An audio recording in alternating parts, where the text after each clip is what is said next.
Hi friends, आज हम इस वीडियो में मालूम करेंगे SIB पार्ट 4 में कि एक्सटर्नल फॉल्ट लैंप कब जलता है और इसका कारण क्या होता है और इसका ट्रबल शूट कैसे करेंगे।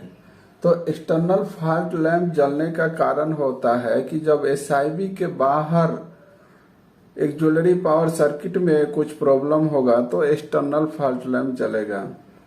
तो एक्सटर्नल फॉल्ट लैंप जब जलता है तो QSIT एनर्जाइज होता है और डीजे को ओपन कर देता है, जिससे कि LSSIT लैंप जल जाता है। तो एक्सटर्नल फॉल्ट लैंप जलेगा, LSSIT लैंप जलेगा, तो उस समय हम ट्रबल शूट कैसे करेंगे इसके बारे में मालूम करते हैं। हमारा SIB एक ज्वेलरी पावर सर्किट को सप्लाई देता है। तो अगर एक ज्वेलरी पावर सर्किट में प्रॉब्लम आएगा तो एक्सटर्नल फॉल्ट लैंप जलेगा, और जब SIB के अंदर प्रॉब्लम रहता है तो इंटरनल फॉल्ट लैंप जलता है। तो इंटरनल फॉल्ट लैंप कब जलेगा इसका ट्रबल शूट हम SIB पार्ट 3 में मालूम कर चुके हैं। SIB पार्ट 3 जो वीडियो नहीं देखे हैं तो आप प्लेलिस्ट में जा करके देख सकते हैं।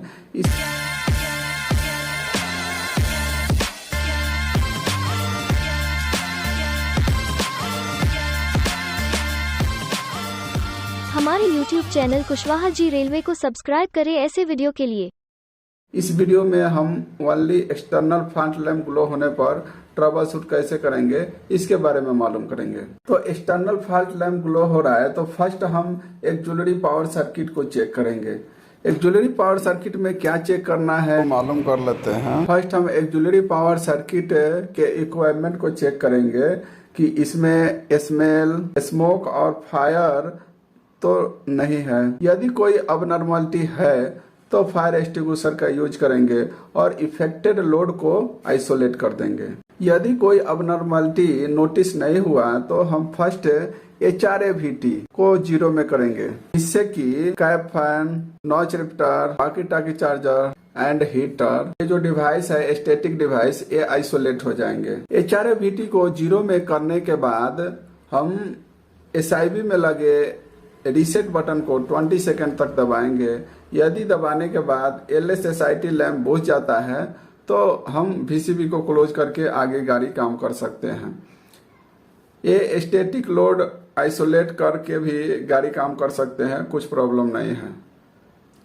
अगर इसमें भी हम फाइंड आउट करना चाहते हैं कि कैप फैन में प्रॉब्लम है या नॉच रिफ्टर में है या वॉकी टॉकी चार्जर में है या हीटर में है, तो इसके लिए HRAVT का 4 पोजीशन होता है, ये भी मालूम कर लीजिए। HRAVT 0 1 2 3 एक बॉक्स बना लेते हैं और जिससे कि समझने में आसानी होगी। स्विच का 4 पोजीशन होता है, 0 1 2 और 3। 0 में रखने से सभी आइसोलेट हो जाता है, यानी कि cap heater isolate, cap fan isolate, notch rifter isolate और वॉकी टॉकी चार्जर भी आइसोलेट हो जाते हैं। लेकिन जब इसको 1 में करेंगे तो ये कैप हीटर वर्किंग हो जाएगा, कैप फैन वर्किंग हो जाएगा और नॉच रिफ्टर वर्किंग हो जाएगा और वॉकी टॉकी वर्किंग हो जाएगा। यानी कि 1 में करने से चारों डिवाइस वर्किंग में रहेगा। लेकिन यही अगर 2 पोजीशन में करेंगे तो कैप हीटर आइसोलेट हो जाएगा, बाकी एक cap fan working, notch rifter working और वॉकी टॉकी वर्किंग रहेगा। यही अगर 3 पोजीशन करेंगे तो कैप हीटर आइसोलेट हो जाएगा, कैप फैन आइसोलेट हो जाएगा और नॉच रिफ्टर वर्किंग रहेगा और वॉकी टॉकी चार्जर भी आइसोलेट हो जाता है। ये स्टैटिक डिवाइस में प्रॉब्लम है और इसे फाइंड आउट करना चाहते हैं तो फाइंड आउट करने के लिए 1 में अगर प्रॉब्लम हो रहा है तो इसको 2 में करके देखेंगे।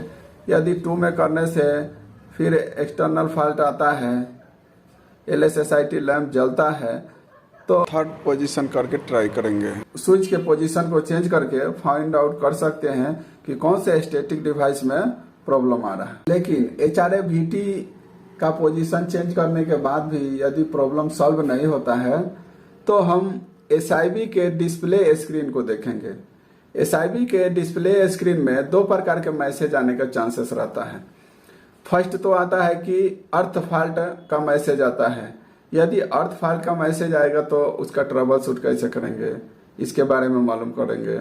और सेकंड मैसेज आ सकता है अदर देन अर्थ फॉल्ट मैसेज, यानी कि अर्थ फॉल्ट के अलावे दूसरा मैसेज आता है, तो इसका ट्रबल शूट कैसे करेंगे, इसके बारे में मालूम करते हैं। तो फर्स्ट हम अर्थ फॉल्ट मैसेज आने पर कैसे इसका ट्रबल शूट करेंगे, फर्स्ट मालूम कर लेते हैं कि यदि अर्थ फॉल्ट का मैसेज आ रहा है तो इसका ट्रबल शूट कैसे करेंगे। आइए जानते हैं। यदि अर्थ फॉल्ट का मैसेज आ रहा है डिस्प्ले स्क्रीन में, तो हम HSIB को 0 में करेंगे।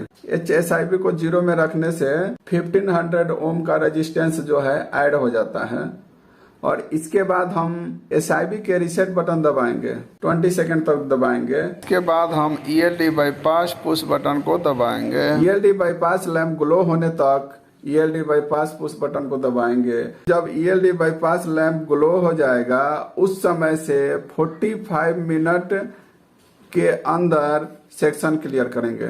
45 मिनट के अंदर सेक्शन क्लियर करने के बाद हम ऑक्सिलरी लोड को 1 बाय 1 आइसोलेट करके फाइंड आउट करेंगे कि कौन से ऑक्सिलरी में प्रॉब्लम आ रहा है। जिसमें प्रॉब्लम होगा उसे आइसोलेट करके प्रिकॉशन के साथ आगे गाड़ी काम करेंगे। यदि फाइंड आउट नहीं कर पाए और प्रॉब्लम सॉल्व नहीं होता है तो रिलीफ लोगों का डिमांड करेंगे। अब आइए मालूम करते हैं सेकंड अगर मैसेज यानी कि अर्थ फॉल्ट के अलावा दूसरा मैसेज आ रहा है तो उसका ट्रबल शूट कैसे करेंगे। Other than earth fault message is display on SIB।